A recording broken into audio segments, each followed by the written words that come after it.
Check the description for the following discount codes. Just quickly, I was hoping to get this sort of comparison out quite a while ago, but as some of you know, I've been very ill over the last 2 months, so I'm back to full health pretty much, and things should resume on the channel, business as usual. So today, the ERS5 seat from Next Level Racing we're going to take a close look at. The ERS4 seat is what I had fitted to this cockpit when I reviewed this cockpit. So for this video, I thought I'd fit the ERS5 to it so you can see what it looks like fitted to a cockpit as opposed to sitting on my puff here. But I thought handy to have them both side by side because there's some quite obvious differences when we compare the two, aside from the dimensions, which we do have on the Next Level Racing website here. And this is super useful because a lot of manufacturers don't give these sort of internal dimensions. And it's one of the questions I get asked in the comments a lot, Carl. So I've got a tape measure as well because there's a couple of dimensions that aren't on here, like the height, for example. And depending on how tall or short you are, you may want to know how high the back upright of the seat is, and also how far it is from the base out to the front of where your legs would come over the edge of the seat. So we'll measure those two first, just so we've got the full picture of the size differences, and then I'll do a close-up walk around of both the ERS5 and the ERS4 so you can see the differences between the two. So let's go through the dimensions first of all. The ERS5 is the bigger seat, and I'm just going to sit in it actually just to give you a comparison, because if you go back and watch my review of this cockpit with this seat on, you'll see me sat in that seat. So this is the bigger seat, and it is my preference for someone of my size. I'm pretty much bang on 6 foot tall, so whatever that is, 185 centimetres, 184 centimetres, might even be 186, whatever it is, I'm pretty much bang on 6 foot tall. And I'm reasonably broad in the shoulders, so I quite like a wide seat so that I'm not feeling like I'm being sort of pushed round in the upper body. You know, even though when you drive, your shoulders are forward, I don't like feeling restricted. You know, we're not in a real race car. We don't need bolsters to hold us in because we're not actually feeling any G-forces, you know, in our sim rigs. Even with motion, you get thrown around a little bit, but it isn't like being on a real racetrack. So for me, slightly bigger seat is always the more comfortable option. But yeah, this is what it looks like with me sat in it. If I can, I'll zoom that in, you can see a little bit better. But that would be my choice based on my size. And I'm about, weight-wise, what am I, 85 kilos, so that's about 13.5 stone, something like that. Again, just to give you a loose reference. This seat features the dual recliner mechanism, so you've got a lever either side, and you'll see that in the close-up to allow you to recline it and obviously bring it up as well. It means you get quite an aggressive return on the spring, as I demonstrated in the review of this. If you sort of put it down and then just, it's quite forceful because you've obviously got two recliner mechanisms operating in parallel. And the reason they've done this, as I explained in the review of this, is to help reduce the flex in the upright section that you get with reclined seats versus bucket seats.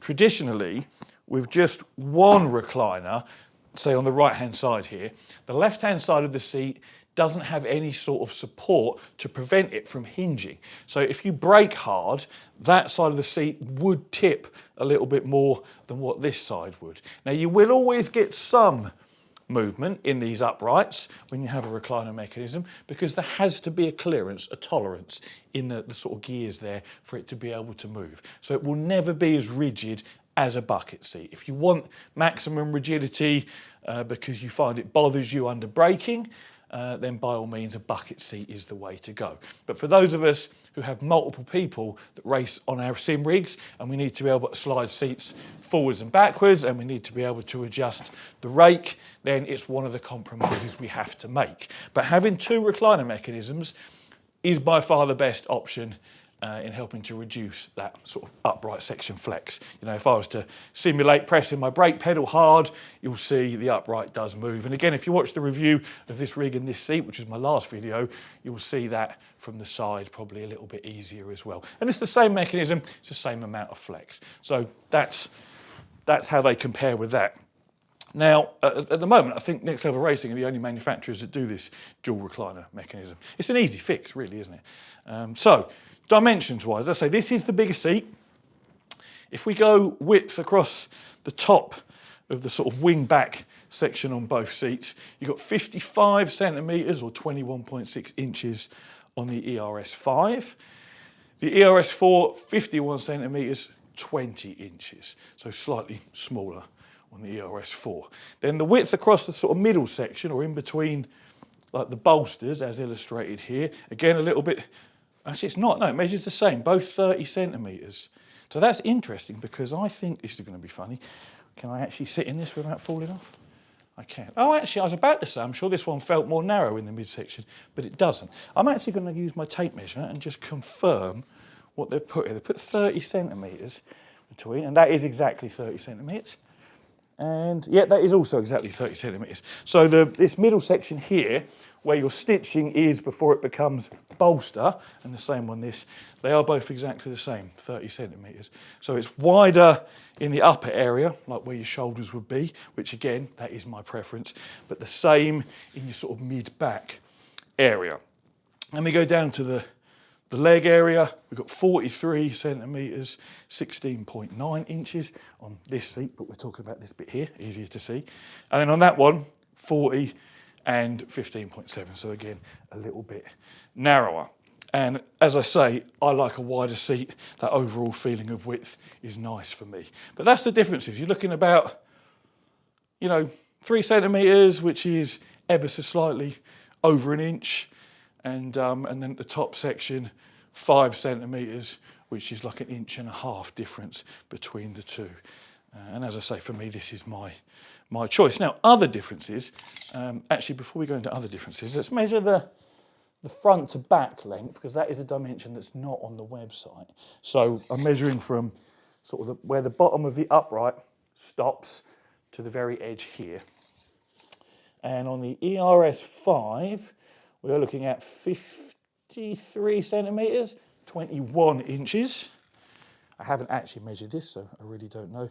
And 50 centimetres or 20 inches. So again, the ERS5, not only is it wider, it's longer in the leg area as well before you get to your sort of knee drop off. So overall, a bigger seat. Let's do the back upright section from where you would sit your bum to the very top of the seat. 80 centimetres, 31 3/4 inches. And this one, 84 centimetres and 33 inches.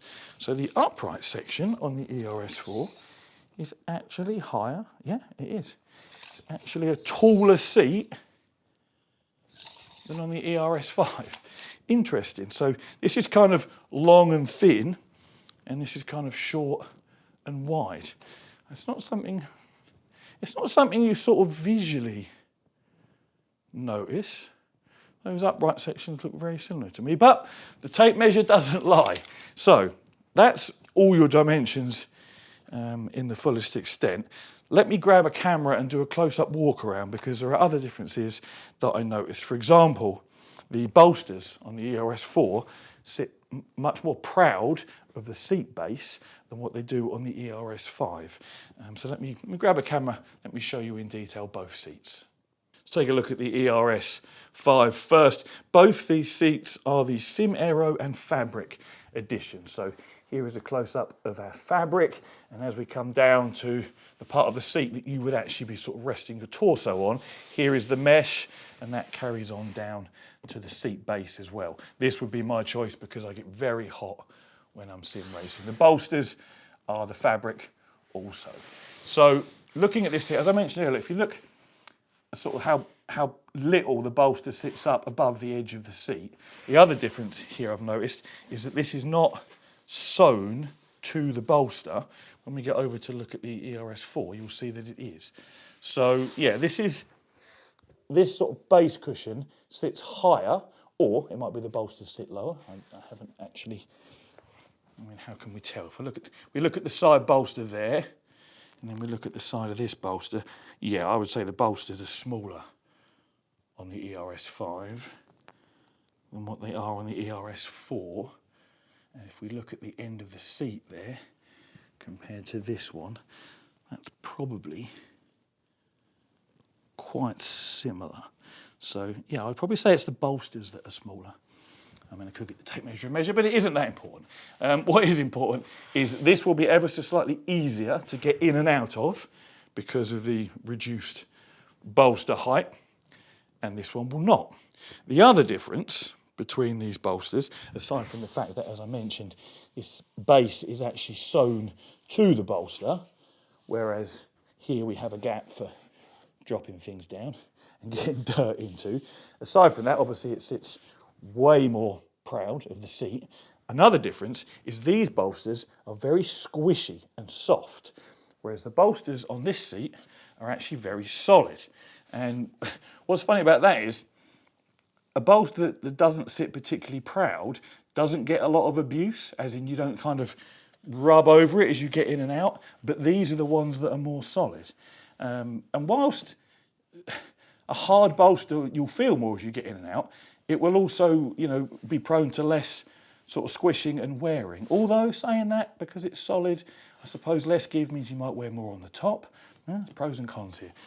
Yeah, this one, very squishy and a much higher profile. So as you get in and out of this seat, you will squish it down like that, or if you chose to put your weight on it, you know. You see this on cars in real life, the bolsters where people get in and out of the driver's seat, you know, here and here. It's quite a common area to see bolster wear. Now the upright bolsters, very similar. They're not really seeing much difference there. Again, this one feels firmer though than what these do. So it feels to me like there's almost like part of the framework inside these bolsters, something perhaps metal in here that's then encased, whereas these ones and these ones feel more just like foam protruding on their own. So yeah, as I say, they're quite different, these seats. You almost wouldn't think there could be so many differences, considering from a distance and at a glance, they essentially look the same, especially both being in the, you know, fabric and Sim Aero material. But yeah, they are quite different. I think the sort of, look at my cat chilling out in the sun. Enjoying yourself there, Ori? Yeah, I thought so. They're both fire resistant, which is also nice. But yeah, they've got the same recliner mechanisms, same fabric in these instances, but dimensionally different. And the biggest difference is, of course, the bolsters. As far as firmness goes, I think that both the bases feel pretty much the same. Yeah, they do. And the same goes for the upright sections. So there's your close-up. So there's the differences between the ERS4 and the ERS5 from Next Level Racing.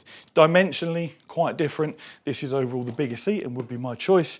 And also those differences between the way the bolsters are constructed. It really feels like there's something hard in here that the bolsters have then been shaped around, and the same for this portion here, whereas these are most definitely just big fat pieces of foam.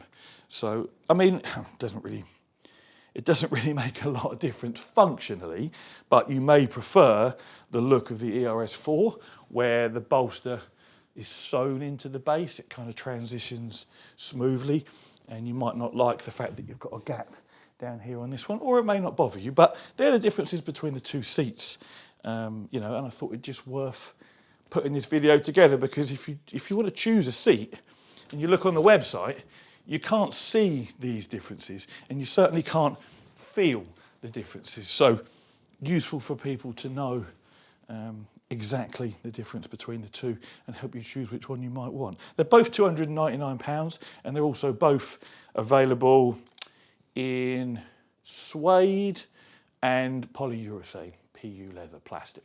So you don't have to get the Sim Aero and fabric edition. It just happens to be what they sent me, both of exactly the same.